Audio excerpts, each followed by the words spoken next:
Hello and welcome to the news at 6. The news is live on Joy 99.7 and hits 103.9 FM in Accra, in Kumasi on Love 99.5 FM, and over 30 affiliates across Ghana's 16 regions, including Shine FM Akachi, Radio Max Takrady, and Ridge in Tamale. Get radio, TV, and online content on the myjoyonline.com interactive app for Android and iOS devices. This morning, Minority in Parliament demands immediate action against senior government officials accused of wrongdoing in a report compiled by former Environment Minister on illegal mining. We cannot allow this level of impunity to continue. This is most unfortunate, and any attempt to sweep it under the carpet will not wash. A former MP cited in the report is fighting back, serving notice of possible legal action. He must come out with a document that bears my name, a consensus document that bears my name. It's a fabrication. I'll let my lawyers write to him. Also, ECG set to clamp down on industries engaged in creative power theft, but the Association of Ghana Industries is warning against a generalization of the problem. After you have gone to DBLE, a driving license issued to you. And in business, Finance Minister Ken Ofori-Atta hints of utility tariff review to ensure full cost recovery, but assures of measures to protect the vulnerable. Details on the Joy Business Report. And much later in the bulletin, we'll tell you why commercial drivers are kicking against a new law requiring them to obtain permits from the road safety.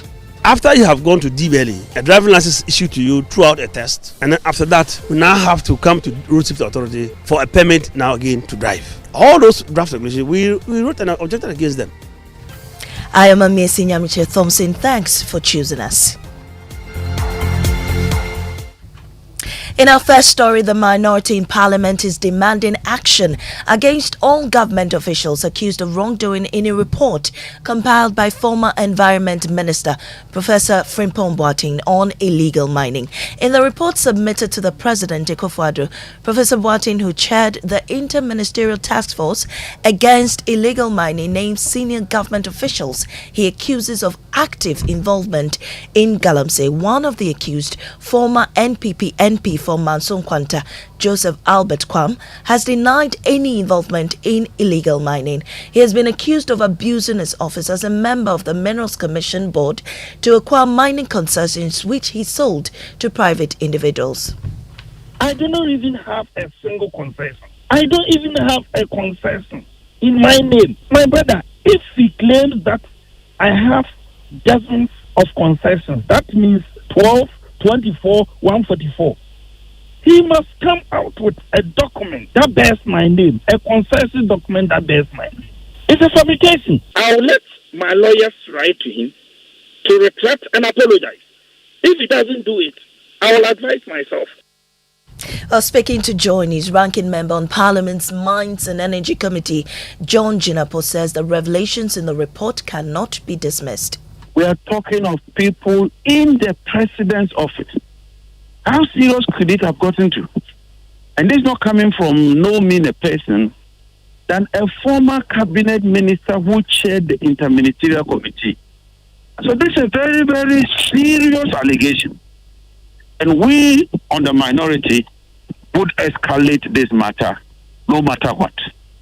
We cannot allow this level of impunity to continue. This is most unfortunate. And any attempt to sweep it under the carpet will not wash. Meanwhile, Deputy Lands and Natural Resources Minister George Miracle Duka has questioned the expertise of the former Environment Minister, but says the security agencies have been tasked to look into the allegations. I don't use Professor Frimpong Boateng as my benchmark. Okay. I don't think he's an expert in mining. I will respect what he did. I don't want to use his report as a benchmark. So will you act on this report? If there are good things in, why not? Away from that, the Association of Ghana Industries have welcomed the decision by the Electricity Company of Ghana to pursue industries they accuse of creative power theft. The company says it has discovered that many Ghanaian industries have found ways of underpaying bills. Samuel Debake Mahama is the Chief Executive Officer of the ECG. It has come to our notice that certain bypasses and some stealings are done at night. The bypass is done in such a way that During the day when you get there, everything is fine. It's great.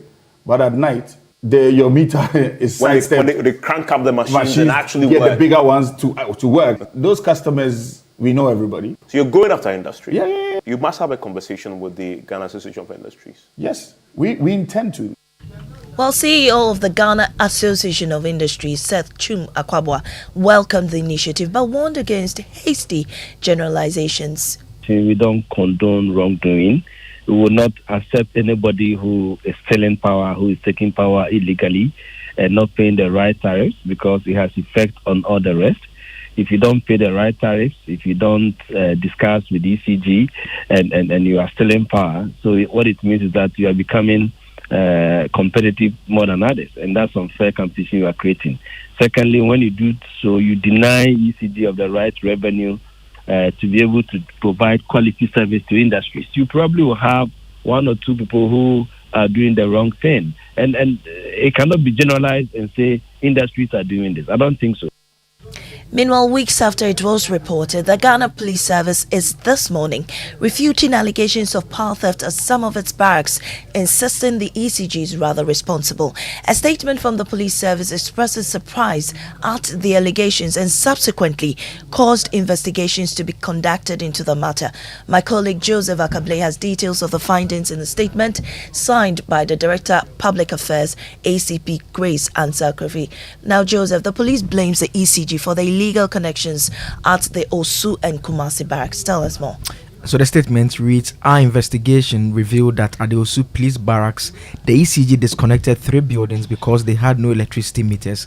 A similar situation happened in Kumasi, where 1 building was disconnected because they didn't have a dedicated meter. Checks from our records indicates that the situation at both places had existed for some years now. Investigations further established that all connections at the 2 facilities were done by the ECG directly to the poles, since the ECG had indicated it did not have any meters available at the time. The police also met with the ECG. What was the outcome? After the investigations and prior to the meeting, all regional police commands were directed to officially invite and work with ECG officials within their areas. They make the point that they've communicated the outcome of the investigation to the police, and the police had indicated that they are taking note. The ECG had indicated they've taken note of that. Thank you, Joseph. We can also hear from the managing director of ECG, Samuel Mahama, who admits that his company is partly to blame for the woes of the service. The police barracks, there is a conversation that's to be had. You know, we are partly to be blamed for the police barracks. I must admit, with Ghana Armed Forces, we've streamlined the thing very well. They have a bulk meter. So now, transport operators are raising red flags over possible abuse and breach of existing regulations over the implementation of the newly passed legislation backing the mandate of the National Road Authority. According to GPRTU, the new law will, among other things, mandate the Road Safety Authority to give permits to drivers to allow them to drive, a position they have been rejecting from the draft stage of the law. Godfred Abulbere is General Secretary of the union. The unions need to provide to them our audited accounts, our account details and all that for them, give them our constitutions and all that. And then every branch or union, local or whatever, had to register with road safety, and then yearly for them to be renewing our right to work, including one particular draft regulation was about members or drivers are supposed to now approach the Road Safety Authority for a permit to drive. After you have gone to DBLE, a driving license is issued to you throughout a test, and then after that, we now have to come to the Road Safety Authority for a permit now again to drive. All those draft regulations, we wrote an objection against them. But Acting Director General of the Road Safety Authority, Engineer David Osafo-Adonting, says there's no cause for alarm. Law is made for people, and so if it is implemented and it's not bringing any effect, or rather negative effect to some other groups and organizations, we can look at it and see if there can be some amendments and so on. But I don't think it will go to the extreme where fighting back will mean we disagreeing, and so it may escalate to a point where we cannot implement our law. And to health now, the Ghana Health Service says the nation is on course towards eliminating measles.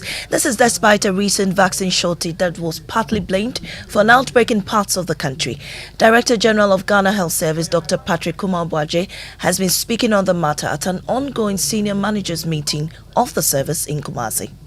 There is no documented child death due to measles, and despite the outbreaks that we had a bit of last year, there's still no death associated with the measles. And the country is in elimination mode for measles control. You heard Director General of the Ghana Health Service, and in today's package, in our top story, minority in Parliament demands immediate action against senior government officials accused of wrongdoing, a report compiled by former Environment Minister on illegal mining. I am Maame Esi Thompson. Please stay because there's still more coming up here on the Super Morning Show.